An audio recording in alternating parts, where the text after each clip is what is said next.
Welcome, one and all, to the Gaming News Canada show presented by GBG Plc. As always, I'm your host, Steve McAllister. In a few minutes, Amanda Brewer from the Canadian Gaming Association will return to the podcast to fill us in on the happenings from last week's ICE Barcelona conference. We will also get her thoughts and insights into the latest news from the Canadian sports betting and iGaming industry, including the latest market performance report published by iGaming Ontario. But first, a few headlines from the past week. On Monday, Atlantic Lottery announced that Dallas McCready will be the next president and chief executive officer. McCready, who had been serving as Atlantic Lottery's chief strategy officer, replaces the retiring Patrick Degg. At the other end of our home and native land, the British Columbia Lottery Corporation announced Monday it is expanding its retail sportsbook experiences with the opening of Proline Sportsbook lounges at Chances Casino Kelowna and Park Casino in Vancouver over the next couple of months. Also on Monday, North Star Gaming announced a credit agreement with Beachpoint and Playtech, including a $43.4 million loan to the Toronto-based operator.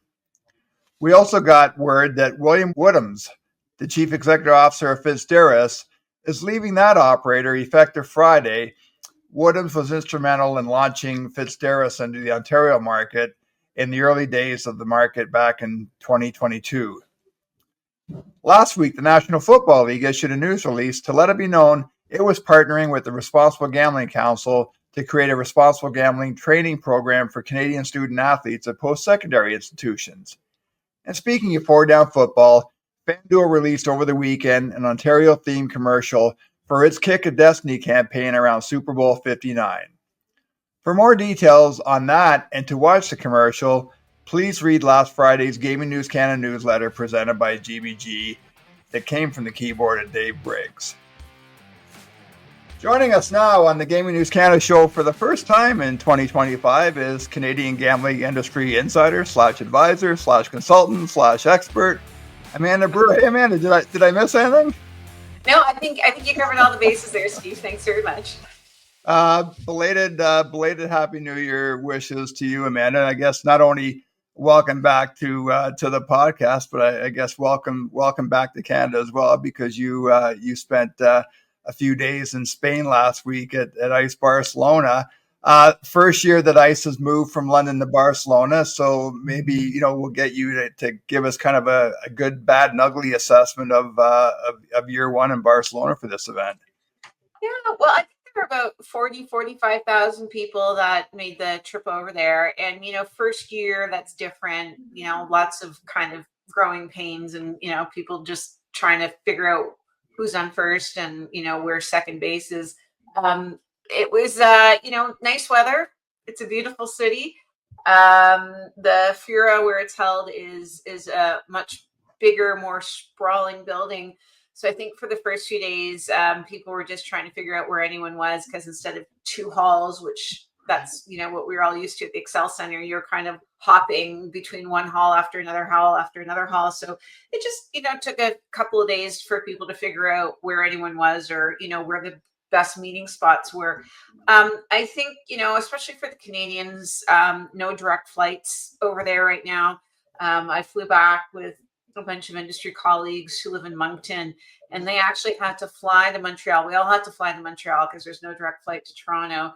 And then they had to actually wait for a flight from Montreal to Toronto to fly back to Moncton. So when you start weighing in those kinds of planes, trains, and automobiles to get over, we'll have to see. I think, between anyone who might have been at SBC Portugal, those people who come over to ICE for in October, there's a lot of overlap now, I feel, in terms of who's attending and especially who's exhibiting. So, I guess time will tell which conferences become sort of the top 1, 2, or 3 that people need to attend. But, everyone enjoyed the weather and the food, and we'll see.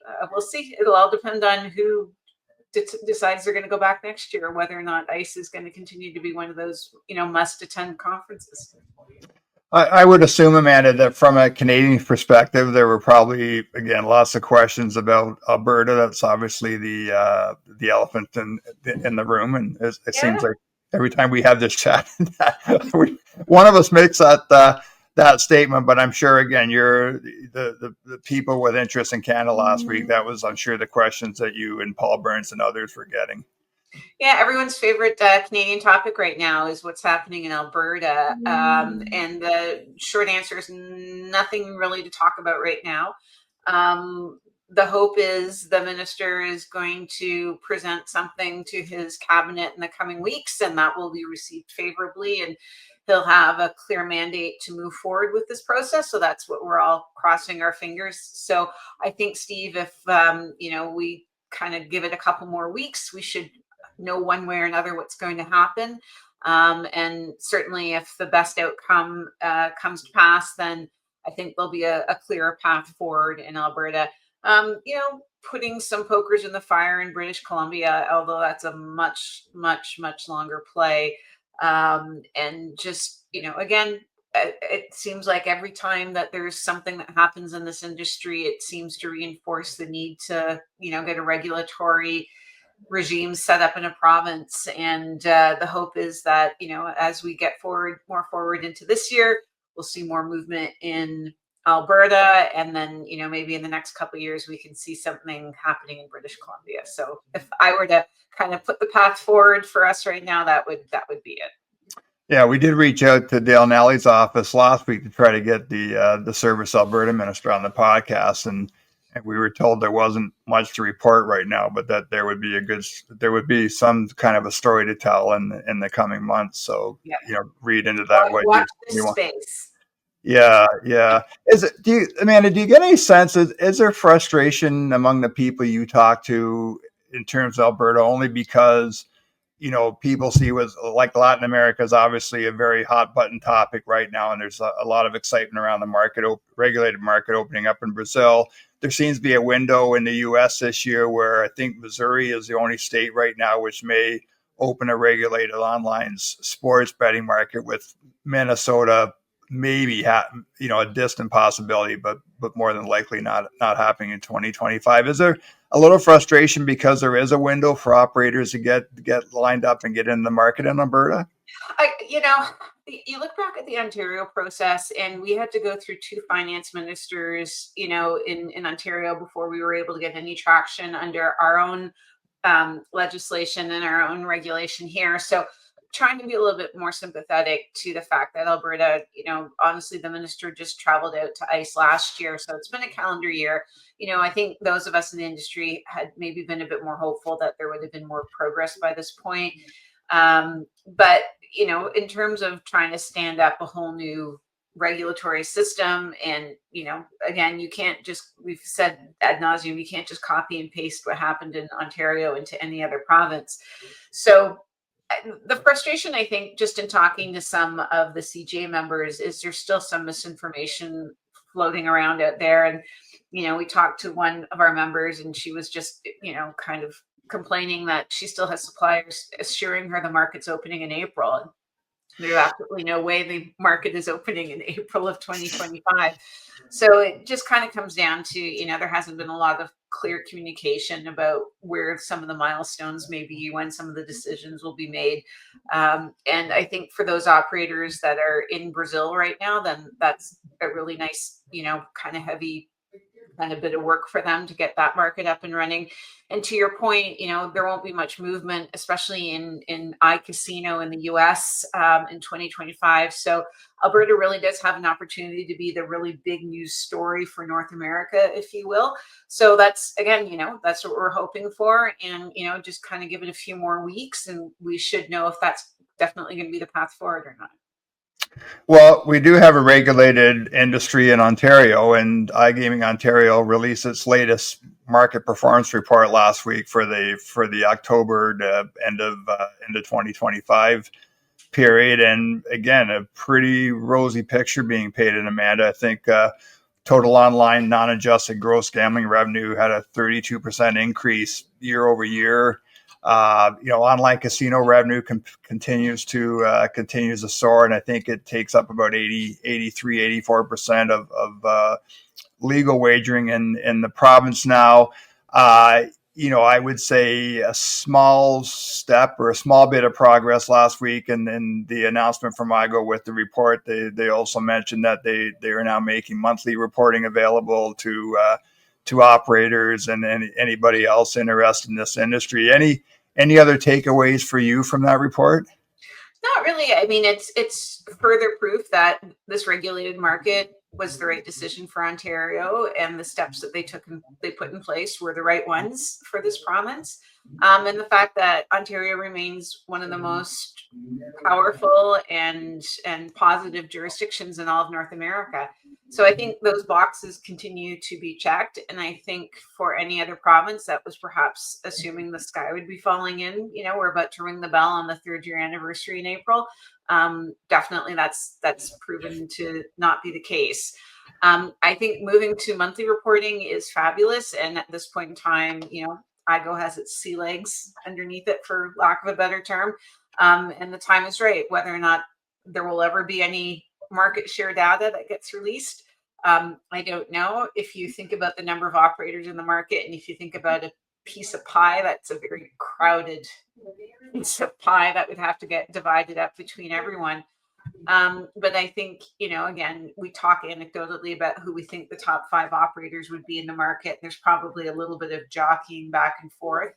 But until the likes of someone with a really big recognized brand name comes in, if Hard Rock comes in, if Fanatics comes in, if Stake ever comes in, I see those as being the ones that would have some potential to be, a bit of a market disruptor. But, smaller operators who are still just coming in and testing the water, so to speak, I think they'll find it's pretty saturated at this point in time. Yeah, I mean, it was interesting. Betty Gaming, it came out and it was fairly transparent. It reported a couple of weeks ago that it has 40,000 customers in Ontario now. We are going to have Shavdar Dimitrov, the new CEO of Betty's Canadian business, on the podcast in a couple of weeks. So we'll get into a little bit more with Shavdar. A couple of other things I wanted to mention to you, Amanda, just in terms of IGO, and Dave Briggs wrote about this in the newsletter last week, and that's the fact that the province has now collected, a little over $1 billion in tax revenue since launching in April 2022, and that's that's nothing to sneeze at. And I just wonder if I think it's been 6-7 months now since it was announced that ICE 360 and IXUP were collaborating on creating a centralized self-exclusion program for the province. I just wonder if there's been any noise around that. Yeah, actually, I had a quick introduction to Al Watson, who's the CEO of IXUP, while I was over at ICE in Barcelona. It was great. I hadn't really had a chance to formally meet him and sit and talk with him. And we talked kind of generally too about, the hope that what is being developed in Ontario could also get transported over to Alberta when that market opens. And the general understanding that, province-wide or universal self-exclusion is not the be-all and end-all of the responsible gambling that's available in the province. In fact, with regulations comes a whole slew of responsible gambling tools that are available to customers. And the province-wide self-exclusion is sort of the last piece of that safety net. There's already a really great safety net that exists, but, just thinking of the province-wide self-exclusion as being the last piece of the safety net. So it was more a general conversation about that. We didn't really get into timelines, but I would, again, if I were to be a betting woman and assume that at this point in time, we've kind of tipped into Q1 of 2025, I would assume that IGO will be providing updates maybe at the end of every quarter or at some point during the quarter. But the fact that we haven't really heard very much right now, I would assume we'd be looking towards the end of this year before something's available. Hey, gaming news guys.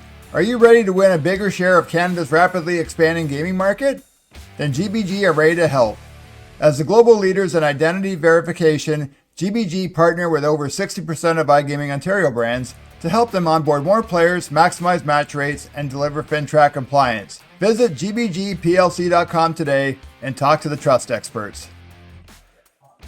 The tax revenue was an interesting one, right, Amanda? On one hand, and again, this is something that you and I have others have talked about, almost going back to the days where we did this show on Twitter Spaces about, about the Ontario government using this as a positive way to spin a story around steering money towards mental health addiction or gambling addiction or different self-care programs. On the other hand, you and I have both seen, anytime that this industry is put under the microscope by mainstream media, it tends not to portray a very flattering picture. And so maybe you cut the government from slack for not trying to tell that story. I just wondering where you sit on that today, because again, that, and we'll talk a little bit in a second around the election call that we're recording this podcast on Tuesday. It's expected that Doug Ford's going to call an election in Ontario on Wednesday, the day before this podcast comes out. Again, with given what we're looking at right now in terms of needing healthcare in this province and education and what's going on in the economy, that $1 billion in tax revenue could certainly help. Yeah, I think it's one of the things that we, myself, Paul Burns, Troy Ross, and others have talked about, which is just not having a really clear understanding of where that tax revenue is going and what it's being spent on. And it's a government decision, and we may never know. But I had a few interesting conversations while I was over at ICE, because one of the things that we're starting to talk about is the whole notion of responsible play, because as with anything, whether it's the introduction of cannabis or the increased access to beer in the province, everything comes with a risk. But just because there's a risk doesn't mean there's automatically a harm. Not everyone has an addictive personality. And for those who do, they need the help. But, the focus really for the majority who, are not problem gamblers, the conversation should really be shifting around responsible play or healthy play. And I think, just in talking to some of the researchers that I know Paul's hoping to maybe, do a little bit more research with, or to have them come and speak at the summit in June, is really trying to have those conversations as well. Because if, we want to have a healthy, sustainable market in Ontario that's going to have, a very long life, then, we have to encourage healthy behaviors and not just, be laser focused on, the people who need help. Those are always going to be important, and we always need to provide resources and tools and money to sustain those things. But again, the majority of the people who are placing a bet on sports or playing some online casino are doing so responsibly and in a healthy way. So it's kind of where we want to see the conversation going, which is making sure the support is available for the people who need it. But, again, just because there's a risk with a certain type of behavior does not automatically mean that that person is going to be engaged in harmful behavior. You have to be aware of the risks, but you have to, be able to mitigate them through, the choices that you're making to use, again, anything, your car, cannabis, anything else that, is out there. So, kind of, we'll see where things go. And the hope is that we can start introducing some of those conversations as well. And it's one thing that you said too, it's education. And that's one of the things that we continue to talk to a lot of different stakeholders about, is just the need for education about this industry, knowing who a licensed operator is, knowing what the responsible gambling tools are, knowing where, if you do need to get some information and some assistance, where to go, knowing where treatment's available. So it's good education for everything that encompasses the healthy and responsible play in this industry. Yeah, and I think, we see some positive signs, Amanda. I can't remember, we had someone on the podcast 3 or 4 weeks ago and talked about you're seeing the shift in advertising now, where BetMGM's now using Connor McDavid in an RG commercial. Sports Interaction's doing the same with through their Leon Draisaitl and Mitch Marner partnerships. FanDuel came out before the end of last year with their My Spend campaign, and we see commercials on television, on social media here in Ontario promoting RG. And then, as I mentioned in the introduction, the partnership announced last week between the National Football League and the Responsible Gambling Council to create education and training programs on RG for student athletes at Canadian colleges, university, which I think is a great. If that program gets executed, I think that's a terrific program. And I think we're seeing, not just anecdotally, but other places that we see young people, especially at university and colleges, who are betting on sports now, who are playing online casino games. And so I think any kind of education with that demographic is a step forward. Yeah, again, it seems to be, you go back to the negative media attention that this industry gets, the fear around, youth. So if we're talking about legal of age young people who are choosing to open accounts and engage, then the more information that they have, the more awareness they have, the better it is, the safer it is, the healthier it is. So yeah, I agree 100%. Hey, I want to just quickly off what we've been talking about. I'd sent you this story last week. There was a CP article from Jim Broskell on FINTRAC revealing last week that it suspects online gambling platforms are being used to launder proceeds from fentanyl dealing and production. The crux of the story is that FINTRAC, which is the Financial Transactions and Reports Analysis Center of Canada, and I had to read that 2 or 3 times because we throw FINTRAC around like manhole covers. The crux of the story is they're saying there's reason to believe that people are depositing and withdrawing funds at online casinos to disguise proceeds from the traffic in deadly fentanyl and other opioids as wagers and winnings. And you and I were talking before we hit the record button. And the FINTRAC report is a little bit generic's not the right word, but it talks about payment processors in Canada, Malta, and the United Kingdom, but it doesn't really say much about what types of online gambling operators this laundering is happening with.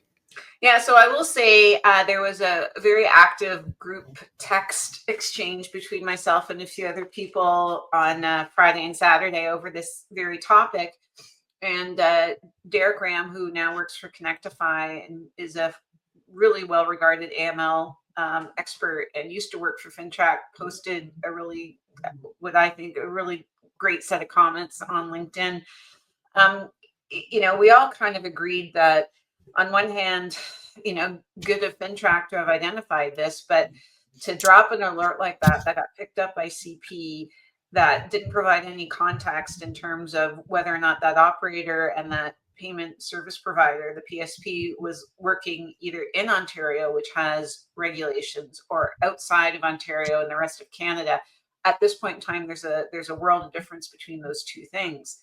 And if the operator in question is actually licensed in Ontario, and this happened on their website operating somewhere else in the country, then it raises a whole bunch of other questions and possible outcomes for the operator and the payment service provider. But I think at the risk of kind of beating that drum all over again, we all agreed that it is yet reason number 583 for other provinces to license and regulate this activity, because the reality is rest of Canada is gray. The operators are here, and without regulation, there's absolutely no window into their activities and whether or not there's proper KYC, proper controls available to make sure underage people aren't opening accounts, and also making sure that currencies that are being used and the payment systems that are being used are actually being honest and transparent. So it's at the risk of, like I said, that drum again. It's like, here's yet another reason why regulating and licensing this activity is really the only path forward for other provinces. I'm just wondering, Amanda, when stories like this come out, is there any kind of communication between the regulators and stakeholders, just putting up a red flag that this has happened? Or you know what, I would hope that depending on what FINTRAC discovered, that there was a conversation with AGCO if it was an operator that is active in Ontario, or a payment service provider, because they're not licensed in Ontario, and they are the responsibility operators. So if this is a payment service provider that any operators are using in Ontario, there would be implications as well. So my hope is at least that FINTRAC has alerted AGCO to their findings, and some sort of depending on what is learned, some decisions will be made. But I have absolutely no way of knowing one way or another if that's the case. You mentioned Derek Ram's post on LinkedIn. We'll make sure I read that post as well, Amanda. We'll grab that post and make sure there's a link to it in the text section that tees up this episode of the show. So we'll make sure we do that. And just a couple more questions, man. Dave Briggs had a really good piece in the newsletter last week on, again, these fake social media ads cropping up again. They're promoting phony online casinos, and it's funny. I wasn't thinking much about it, and I was kind of going through my Instagram feed on the weekend, and again, these things pop up, and you're not really paying close attention to it. And again, I wouldn't even call myself a casual gambler, so it's not like I'm not gonna tap on those posts. But again, it is a really just a cautionary tale, or just a word of caution to people who do like to play an online casino game or bet on a sports event, that they're going to the right places to do so. Yeah, thank you very much to Dave for writing that article. It is a absolutely maddening outcome, and it is something that Paul Burns was dealing with, I don't know, 6 months ago. So they kind of come in waves. Paul's had conversations with Meta about pulling these ads down. It's fraud, pure and simple. It's absolute fraud. And I'm absolutely perplexed. Actually, I shouldn't be. It's Meta. I was going to say I'm perplexed why Meta is allowing these accounts to pop up, and they don't require proof of licensing. But given where we are in 2025 with the state of Meta platforms, I guess maybe we shouldn't be expecting much assistance. But it goes back to, iGo's logo, what operators who have that logo, what that means, checking online at the iGaming Ontario website to see which operators are licensed and are legally able to offer their products and services in Ontario. But it's the ongoing kind of whack-a-mole battle that we have. I know I was saying to Paul when I was over in Barcelona that I used to have tons of sponsored posts for the online operators in Ontario, and they'd all disappeared. I didn't know where they'd gone. And they all just came back again. So I have no idea what the rhyme or reason is for where they go and when they come and why they disappear. But the issue with the land-based casinos is especially egregious because, as was pointed out, I mean, they're linking to, really, I want to say dodgy casinos that are based in Curacao. And it's just a bad news story for everyone, but especially these online casinos. I know it's been an issue since almost the market opened, and again, it's absolutely frustrating and maddening that Meta won't do anything about it. Last question, Amanda, and that's I mentioned the election call that's coming, or it's come down already when we publish this podcast. But it was the Doug Ford government that paved the path to creating a regulated industry in this province. Election, regardless of what happens, whether there's the Ford government gets a mandate for another 4 years, or there's a new government in place, is there any concerns, or how closely are you and Paul Burns and association members going to be following this election? I don't think there's great concern. It's a weird time right now in Ontario in that the two other opposition parties probably aren't strong enough at this point in time to be able to topple the Conservative majority.